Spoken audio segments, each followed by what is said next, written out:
여러 가지 논란이 되고 있는 이 풍수설, 풍수지리설, 풍수설화 여기에 대해서 어차피 풍수란 것은 직접 현실 사회에서 겪는 보다 다음은 내생에서 일어나는 어떤 소응 여기에 대해서 이야기를 논의하기 때문에 많은 사람들에게 경외심을 주고 있는 것은 틀림없습니다. 그러나 이 풍수가 직접 인간에게 어떤 영향을 미치는가 하는 데 대해서는 현재까지도 정확한 답은 없다는 것입니다. 흔히들 풍수를 이야기할 때는 명당이다, 이름난 장소, 또 밝은 장소, 이래서 명당은 가장 길지를 이야기하는 것인데 인간에게 어떻게 해서 길지가 주어지는가 하는 데서는 여러 가지 논란이 있습니다. 그 중에는 인간이 현실 사회에서 생활하고 삶을 영위하면서 그들이 지나온 그 행위에 대해서 그 인간적인 면에서 어떤 관계를 이루었는가 하는 데서 스스로 찾아 들어갈 수 있는 곳이 길지고 명당이다 하는 그런 설도 있고, 또 땅이 근본적으로 좋은 땅을 선택하였을 때는 그 사람에게 소응이 이루어진다, 즉 발복이 이루어진다는 그러한 논리도 있습니다. 그러나 이 두 가지 다도 모두 뚜렷한 어떤 증거를 내세울 만한 그런 정답은 없다는 것이죠. 그래서 오늘은 그 한국 설화 속에 나타나는 그러한 풍수의 구조와 이해는 어떤 것이 있는가, 또 풍수의 구조는 어떤 것이고 우리는 어떤 것을 이해해야 하는가 하는 데 대해서 제가 최근에 저술한 책을 중심으로 간략하게 설명을 드리는 시간을 갖도록 해보겠습니다. 그러면은 판서를 하면서 설명을 드리도록 하겠습니다.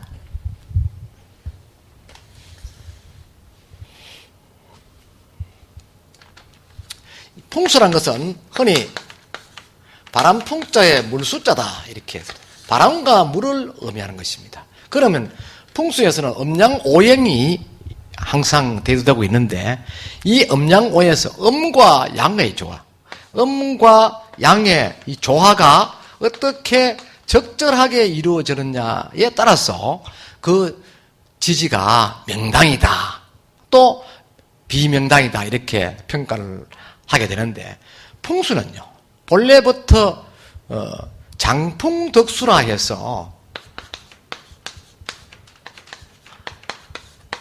장풍덕수다. 그러니까 바람은 감추고 덕수,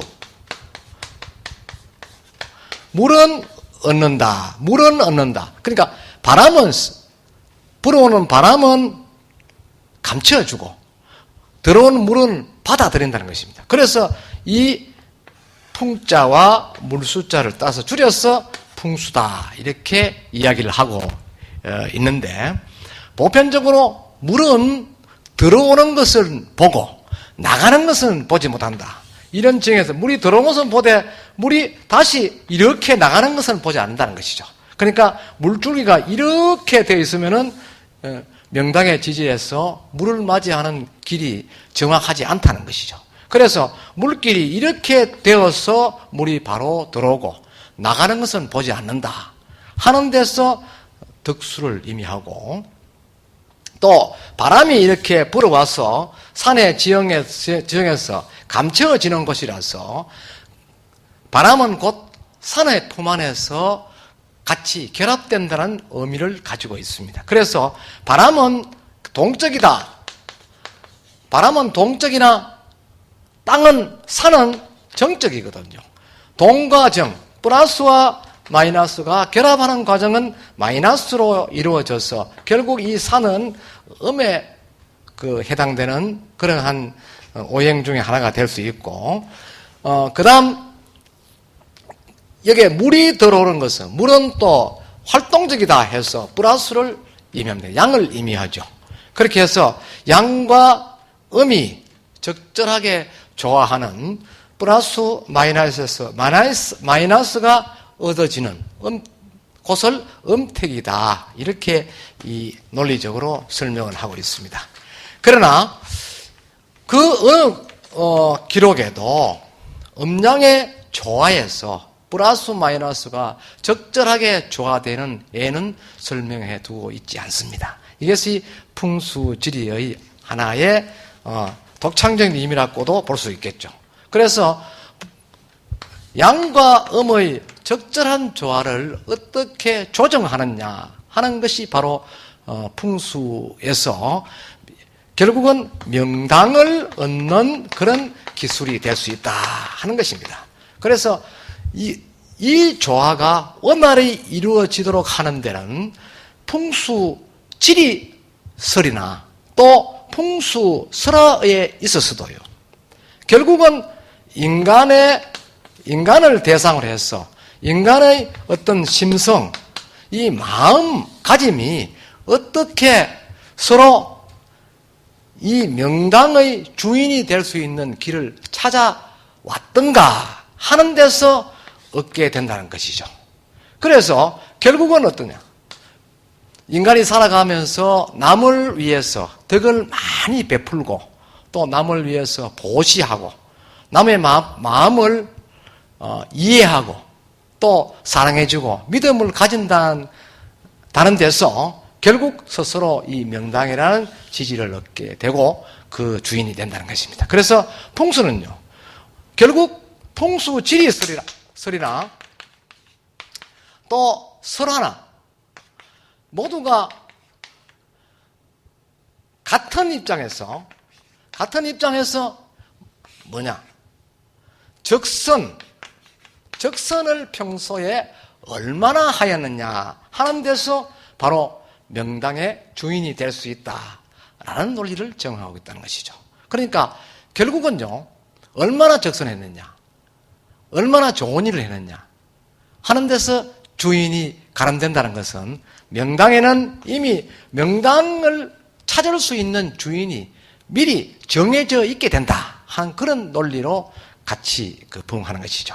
그래서 한 예를 들면은 설화에는 이런 게 있습니다. 한나라의 최고 가는 조선시대의 명직관이에요.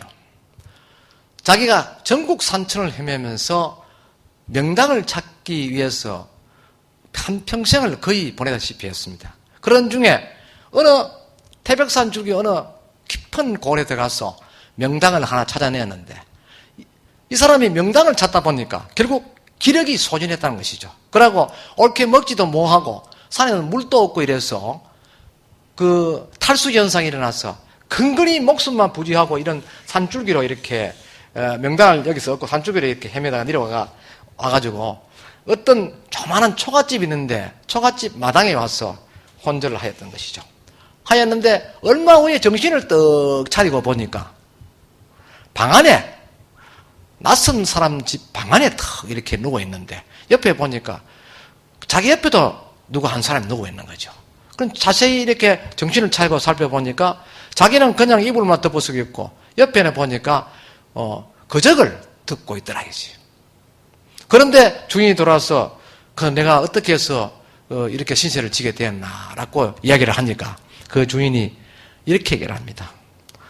그 선생님이 저희 집에 들어와셔서 혼절을 했기 때문에 그래서 급히 물을 드시게 하고 미염을 드렸더니 이렇게 깨어나시는군요. 이렇게 얘기를. 사실은 그 집에요. 상을 당했는데 일주일째 상을 치르지 못하고 장례를 치르지 못하고 그 돌아가신 분을 방 안에다 그냥 모시고 있는 거예요. 그러니까 결국 너무나 가난하기 때문에 산도 없고 묘를 쓸 자리도 찾지 못했다는 것이죠.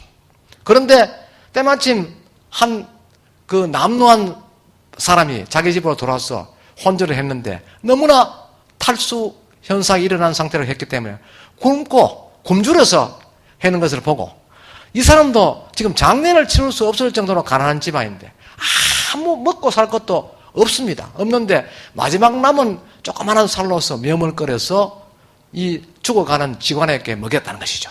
그러니까 직관이 살 수 있었다는 것입니다. 그것을 알게 된 직관은 정신을 차리고 일어났습니다. 일어나서 그에게 보답으로 한 것이 뭐냐? 자기가 평생을 찾아다녔던 그 산 중에서 얻었던 명당 자리를 이 사람에게 주었다는 것이죠. 그러니까 이 사람은 상대에게 적선을 함으로 인해서 자기의 최고의 지금 현재 입장에서 희망사항이던 명당을 얻게 됐다는 것입니다. 그러므로 인해서 그 자리에 시신을 묻고 장례를 함으로 인해서 그 사람은 당대의 발복을 이뤄서 그 후손들이 훌륭한 사람이 되고 재산도 넉넉하게 되는 그런 부를 얻게 되었다는 그런 설화가 우리 풍수지리에 있습니다. 이러한 풍수지리의 그 교훈은 무엇이냐? 바로 적선이라는 것이죠. 적선. 적선을 하니까 바로 상대적으로 보온이 오더라는 것입니다. 이 풍수설화는요, 바로 통계학적인 의미를 상징하기 때문에 옛날부터 이렇게 하니까 이러한 결과가 오더라 하는 것입니다. 또 그 불교설화에서도 명당이 논의되고 있습니다. 한 예를 들면요, 어떤 할머니가 돌아가셔서 저승으로 갔는데 옥황 상제 앞에서 그 판결을 기다렸습니다. 그때 상제가 그 할머니에게 물었습니다. 자네는 인간 세상에서 뭘 하다가 왔느냐? 이렇게 물었습니다. 그럴 때 할머니는 아무것도 특별히 한 게 없습니다. 나는 그저 놀다가 아들 키우고 열심히 살다 왔습니다. 그래, 열심히 살다 온 이야기를 한번 해봐라. 이렇게 하니까 그 할머니는 만날 일을 하다가 밥 먹고 키우고 정신이 살기 때문에 뭐 하며 사는지 그것도 기억이 안 납니다. 그러면은 늙어가는 뭐 했나? 이렇게 물으니까 늙어가는 자식들 돈 주고 이래서 방 안에서 놀았죠. 이렇게 하니까 상제가 그날따라 또 상당히 또 여유가 있는 시간이었던 모양입니다. 그래서 방 안에서 뭘 했느냐? 라고 하니까 이 할머니가 나는 방 안에서 방귀신 하다 왔죠. 방귀신 하다 왔죠. 라고 이야기를 했죠. 하니까 결국은 옥황상제가 화를 내는 겁니다. 옥황상제가 통제하는 귀신은 여럿이 있는데 방귀신이라는 존재는 없거든요. 그래서 상제가 화를 나서 저 노파를 당장 개로 환생시켜서 인간 세상에 보내버려라. 그리고 자기 집에 개로, 옛날에 살았던 자기 집에 개로 환생하도록 해라. 이렇게 명령을 했습니다.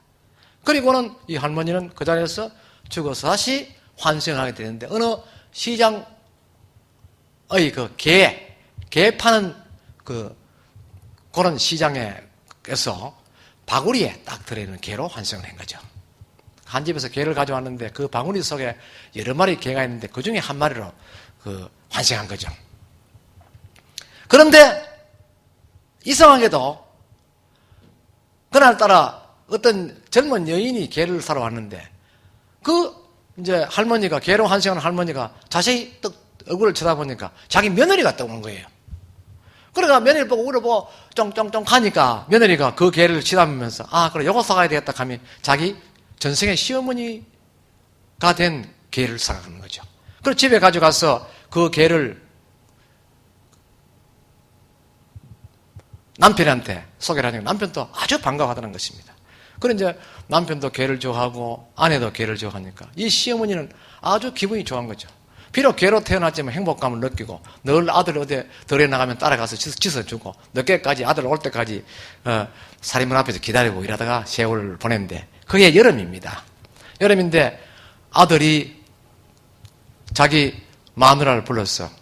그래 이 사람아 날씨도 몹시 이제 덥고 이러니까 건너 마을에 그 이서방 내외하고 불러가지고 내일 어차피 올여름 농사 지으려고 하면은 힘을 보충해야 안 되겠느냐. 그러니까 내일 한 냄비 해가지고 보신 좀 하자. 이렇게 하니까 아내도 동의를 했습니다. 그 이야기를 개가 된 어머니가 들었다는 것이죠. 듣고는 바로 도망을 가버렸죠. 그런데 이것도 모르는 그 집 그 아들은 그 이튿날 일찍 일어나서 칼을 막 가는 거죠. 개 잡기 위해서 칼을 갈고 또 며느리는 부엌에서 소틀 걸어가 물을 가득 펄펄펄 끓이는 거죠. 그래 놓고 이제 개를 잡으러 개 집에 또 들어가보니 개가 없어지는 거예요. 그래서 골목에 나와서 막 개 이름을 부르면서 개를 찾는데 아무리 찾아도 개가 없거든요. 그럴 때 마침 한 스님이 나타났습니다. 스님이 그들에게 제재를 하는 것이죠. 자네들 어떻게 하려고 한을 어떻게 다 갚으려고 자네가 그런 짓을 하려고 하느냐. 무슨 말씀입니까? 자네들이 찾는 그 개는 전생에 자네 어머니다 이라. 아들이 어머니를 해하고 어머니를 잡아먹겠다니 그게 무슨 불효냐. 당장 그를 거두고 어머니를 모시고 오도록 해라. 이렇게 이야기를 했습니다. 그런데 그 아들이 효심이 없었으면 무슨 헛소리 하느냐 이렇게 이야기했을 건데 그 스님의 말을 듣고 그 개는 지금 어디 있습니까? 너희 큰딸 집에 마루 밑에 있다. 그러니까 빨리 가서 모셔오도록 해라.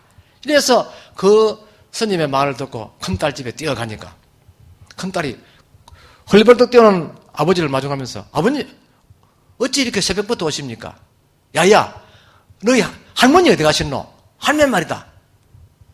느닷없이 할매 이야기를 하니까 그 딸이 당황을 하는 거죠.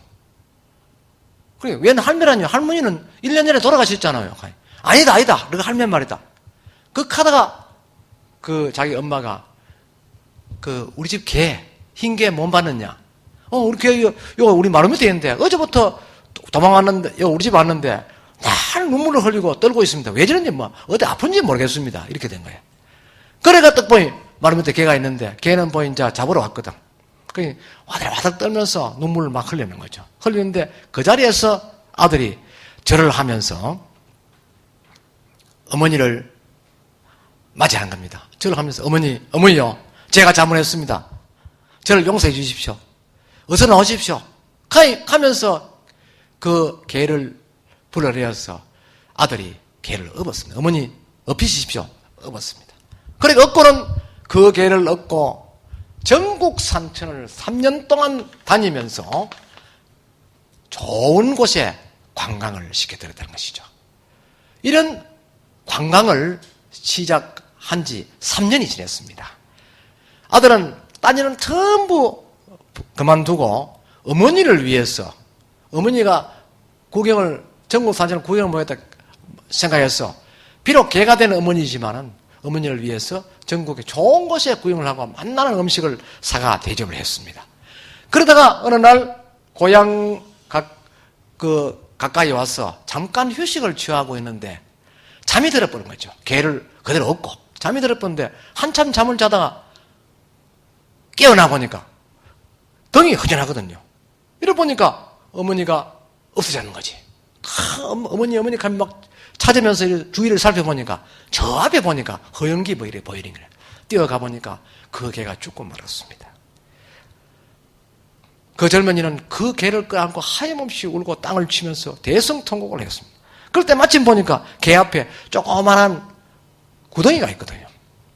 그래서 우리 어머니가 이곳에 자신을 묻어달라고 했구나 싶어서 그곳에다가 어머니를 묻어드리고 장례일을 갖추었습니다.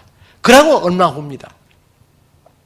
갑자기 건너 마을에 사는 큰딸이 결혼하고 7년이 돼도 산기가 없어가지고 애를 얻지 못했는데 갑자기 아침에 엄마 내 임신했다 이렇게 하면서 연락이 왔다. 또 며칠 있으니까 서울에 가가지고 공부하러 갔던 아들이 번번이 낙방을 하고 이러는데 시험에 합격했다고 연락이 오는 거예요. 이렇게 해서 그 집안이 서서히 일어나기 시작했다는 그런 설화가 있습니다. 이것은 바로요, 결국 자식이 효행을 갖춤으로 인해서 효로 인해서 명당을 얻게 되었다는 것이죠.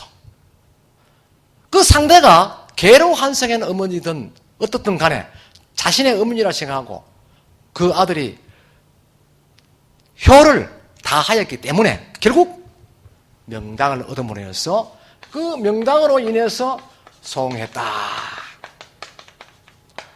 그러한 논리입니다. 그러니까 명당은 반드시 소홍을 준다. 그리고 명당에서도요, 이래 보면 부족함이 있다. 명당이라고 해서 반드시 좋은 것만 아니다는 것이죠. 주변의 배경, 즉 자연 환경이 어떻게 조성되어 있는가 하는 데서 명당지기가 일어날 수 있다는 것이죠. 주봉이 이렇게 있으면요, 주봉 주위에서 이렇게 받쳐주는 이러한 좌청룡 우백호가 있고, 이렇게 내룡이 쭉 내려오는 자리에서 또 앞에 하천이 이렇게 흘러가가 서로 맞닥뜨려줘서 음양의 조화가 이루어져야 된다는 것이죠. 그런 측면에서 이런 부분에서 어느 한쪽이 조금 이렇게 부족하고 이렇게 되었다. 이 부족한 부분을 이렇게 맞춰주는, 균형 잡게 해주는 풍수지리학적인 어떤 비보가 반드시 따라야 된다는 것입니다. 비보는 곧 부족한 부분을 보충해준다는 그런 뜻에서 풍수지리학에서 반드시 필요한 그러한 요소다는 것이죠. 이러한 것들이 한국 설화 속에서요, 전부 전달이 된다는 것입니다. 예를 들면요, 또 하나, 1960년대에 어떤 마을에 새마을 사업을 했는데, 또랑이 마을 앞에 이렇게 흐르고 있고, 이렇게 마을이 있는데, 여기 늘 징검다리를 통해서 건너왔는데, 새마을 사업이 이루어지는데, 세멘토로 다리를 이렇게 해나갔다는 것이죠. 다리를 놓고는 온 동미 즐거워서 풍악을 울리면서 축제 분위기 속에 지냈는데, 그로부터 1년 후부터 이 마을에는 좋은 일이 있어져야 할 터인데 늘 흉사가 일어났다는 것이죠. 마을의 젊은 청장년들이 원인을 알 수 없는 병으로 죽거나 또 사고가 나서 죽는 등 1년에 몇 해 동안 젊은이들만 이렇게 죽어나가니까 마을 사람에게는 고민이 차이지기 마련이죠. 그래서 그 무당을 불러서 굿도 하고 이래 짓을 다 해봐도 결국 멈추지 않더라는 것입니다. 그러던 중에 한 풍수가 이 마을에 들렸는데, 그 풍수가 마을 이장을 만나서 왜 이 마을은 이런 그 마을이 이렇게 조용하면서 마을이 적막하면서 뭔가 그 흉기가 감도느냐, 이 이유가 뭐냐, 무슨 일이 있습니까? 이래 물으니까 이 이장이 하는 말이, 지난 해부터 원인을 알 수 없는 상황이 벌어져서 마을 사람들이 모두 불안해하고 젊은이를 가진 사람들은 모두 객지로 이사를 나오고 있습니다. 그래요. 그래서 이 풍수가 이장과 같이 마을 뒷산에 올라가 마을을 쭉 살펴보더니 말이야. 얼마 후에 내려와서 비보를 뭐 해주느냐, 뭘 비보해 주느냐 하면, 이 큰 길이 보이는데 마을로 도는 요 다리 입구에다가 큰 돌을 놔놓고 돌 위에다가 뚜꺼비 상을 2개 세워라. 그러면은 완화될 것이다 라고 비방을 해 주었습니다. 그래서 이런 비방을 처방했죠. 하고 난 뒤에 이 마을 주민들은 전전긍긍하면서 지켜봤던데, 이상하게도 그로부터는 마을의 젊은 청장년들의 피해가 없어지더란 것입니다. 그리고 한 2년 후에 이 마을 사람이 그 풍수를 찾아가서 도대체 어디 된 것입니까?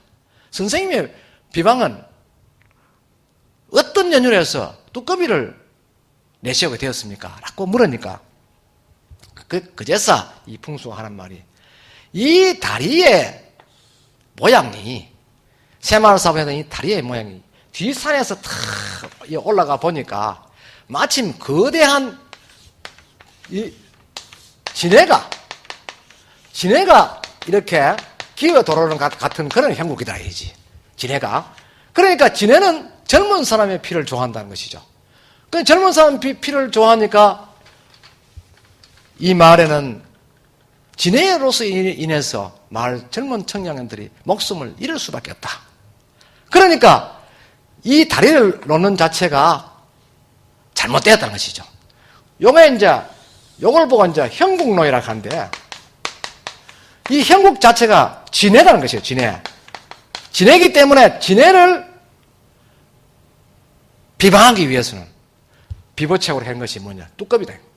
뚜꺼비를 이렇게 2마리를 양교각 그 앞에다 세워놓으니까 진해가 이 마을을 들어오지 못하는 것이죠. 이것도 바로 설화적 상상력에서 이렇게 만들었습니다. 여러분 잘 아시는 바와 같이 우리 한국 설화 보면요, 어느 마을에 해마다 정월 대보름날에 마을에 젊은 16살 되는 처녀를 마을 제물로 바쳤어. 마을에 그 화를 면한다는 그런 설화가 있었습니다. 그런데 어린 6살 된 딸아이가 눈먼 아버지를 모시고 이래 쑥 살았는데 이 애가 그 어느 날 아침 밥을 해가지고 상을 차렸는데 그 부엌에서 뚜꺼비가 한 마리 나왔다는 것이죠. 그래서 그 아이는 뚜꺼비에게 늘 매일같이 밥할 때마다 밥을 조금 주었는데 16살 때까지 밥을 주어서 뚜꺼비가 아주 큰 뚜꺼비로 자랐던 것이죠. 그럴 때 자기가 그 마을에 제물로 이제 선정이 되어 가게 되는데 그날 눈물을 흘리면서 너와 나와는 오늘로서의 마지막이구나 하면서 눈물을 흘리면서 다음 생에는 우리 모두 좋은 인연으로 태어나서 그러자 이런 이야기하고 헤어지고 그 처녀는 마을 사람에 의해서 뒷동산에 큰 동굴로 들어가서 가다 키우고 말았습니다. 그런데 그날 저녁에 이 처녀가 굴에 터지시 갑자기 밤 12시가 되니까 굴이 환해지면서 큰 붉은 빛이 쫙 나면 이상한 괴성이 일어나는 거예요. 그러니까 무시무시한 어떤 동물이 확 나오는 거죠. 그래 순간적으로 이 처녀는 기절을 했는데 그러고 아침이 되었습니다. 마을 사람들이 이 처녀의 뼈를 주워 모아서 장례해주기 위해서 올라왔는데 와보니까 처녀는 기절해 있고 죽지 않고 기절해 있고 옆에는 보니 큰 지네가 한 마리 죽어 있더래. 지네 위에는 아직까지 김이 무르묵 나고 그 옆에는 배가 볼록한 뚜꺼비가 한 마리 쓰러져 있더래요. 그래서 이 처녀를 깨워서 도대체 어떻게 된 거냐 물으니까 모르겠다 이래.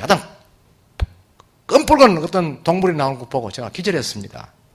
근데 이 뚜꺼비는 웬일이냐 하니 뚜꺼비를 자세히 살펴보더니 자기 집에서 전날 아침에 밥을 주고 마지막 하직했던 뚜꺼비거든. 그래서 그 뚜꺼비를 끌어안고 막 울었습니다. 그런 광경을 보고 이 마을 사람들은 지금까지 우리가 지네에 의해서 농락을 당했구나. 이렇게 해서 지네는 그대로 그 자리에서 불에 태워버리고 이 뚜꺼비에게 묘를 서주고 그때부터 뚜꺼비에게 감사의 제를 올렸다라는 그런 설화가 있습니다. 이러한 설화를 응용해서 이 풍수지리에 활용했다는 것이죠. 그래서 풍수는 형국론에서도 결국 기용이 점쳐진다는 것입니다. 그러니까 우리는 설화 속에 이러한 여러 가지의 풍수 지리와 관계되는 이러한 통계학적인 이야기들이 많이 있습니다. 그러나 이러한 이야기들 모두가 무엇이냐? 착한 자, 즉 결국 선한 자에게는 다시 선이 온다는 것이고 악한 자에게는 결국 다시 악으로 되돌아 간다. 이러한 논리가 적용되어 있습니다. 그래서 이러한 논리에서 결국은 무엇이냐? 살아서 선업을 다한 사람은 별도의 명당을 찾지 않더라도 비가 앤다면 산 정상에서 굴러버려도 대골대골 굴러가서 멈춰서는 그 자리가 그에게는 최고의 명당 자리가 될 수 있다는 것이죠. 그리고 아무리 이 자리가 명당이라 할지라도 악한 일을 많이 하였던 사람에게는 명당으로서 소응이 이루어지지 않는다는 것이죠. 연쇄살인범이나 이런 사람들에게 이 좋은 자리에 묻었다. 그렇다고 해서 그게 좋은 일이 일어난다면 그건 도덕적으로도 있을 수 없는 일이죠. 그래서 이 풍수지리는 바로 도덕적인 어떤 입장과 권선징악적인 입장을 강력히 대두시켰던 그러한 논리라는 것이죠. 그래서 풍수지리는요, 불교적인 어떤 환생의 의미도 있고 도의적인 어떤 그 효행의 어떤 관계, 또 선악의 어떤 관계를 같이 연결시켜 놓은 그런 학문이다, 이렇게 볼 수가 있습니다. 저는 그래서 이 풍수에 대한 설화를 설화적 구조로서 어떻게 이해할 수 있는가 하는 데서 풍수지리에 대한 형국론, 형국이 아까 말했듯이 이 형국론에 입각한 풍수설화는 어떠한 것이 있고 어떠한 논리로 전개되고 있는가, 또 이 형국론 외에도 자연의 어떤 법칙에 의해서, 자연의 논리에 의해서는 어떻게 우리 선인들이 이해하여 왔는가 하는 설화적인 입장을 그대로 표현해 두었습니다. 그리고 또 한편은 어떻게 했느냐, 풍수에는 양택과 음택이 있는데 과연 양택은 어떤 것이고 음택은 어떤 것인가? 그럼 음택과 양택이 상호작용하는 방법은 어떠한가? 예를 들면은 양택의 경우는 집터를 정하는데도 정사각형 자리를 정한다. 직사각형 자리를 정한다. 그 밖에 삼각형 자리를 정한다에 따라서 기륭화복이 점쳐진다는 것입니다. 특히요, 대문의 위치를 어디에 정하느냐에 따라서 64가지의 화를 얻을 수 있다는 것입니다. 그 방향에 따라서요. 그러한 논리들이 풍수설에서 보면은 여러 학자들이 주장을 해 놓은 게 있습니다. 이러한 것을 종합적으로 분석을 하고, 그 다음 인간관계론에서 일어나는 또 풍수지리학적인 것을 소라적 입장으로 표현한 것이 있습니다. 모두 9개 논문 중에서는 이를 또 보좌하고 이를 또 입증해주는 그러한 논리로서 인간의 환생설과 또